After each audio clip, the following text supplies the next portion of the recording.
মানুষের থেকে হিংস্র জাতি পৃথিবীতে খুব কম আছে। আজকে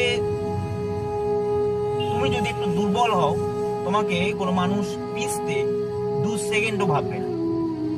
তো তোমাকে পাওয়ারফুল হতে হবে এই জন্য না যে আমি মানুষকে পিষে দেব, এই জন্য তোমাকে পাওয়ারফুল হতে হবে, টাকা পয়সা ইনকাম করতে হবে, যাতে অন্য মানুষরা তোমাকে পিষে না দেয়। একটু ভালো করে ভেবে দেখো। সব সময় ভেবো না যে লাইফটা এরকম যাবে। লাইফে অনেক খারাপ সিচুয়েশন আসবে। এখনো ভালো ভালো লোকের পাল্লায় কোনোদিনও পড়োনি, ঠিক আছে? কোনোদিনও একটা কালো ফরচুনার নিয়ে যাওয়ার লোকের সাথে একটু ঝামেলা করে দেখো, তাদের অকাত দেখাতে 5 সেকেন্ড টাইম লাগাবে না তোমাকে, ঠিক আছে? নর্মালি এটাই হয়। যদি মানুষের ক্ষমতা থাকে তাহলে মানুষ দুর্বল মানুষটাকে পিষে দিতে 2 সেকেন্ডও ভাববে না।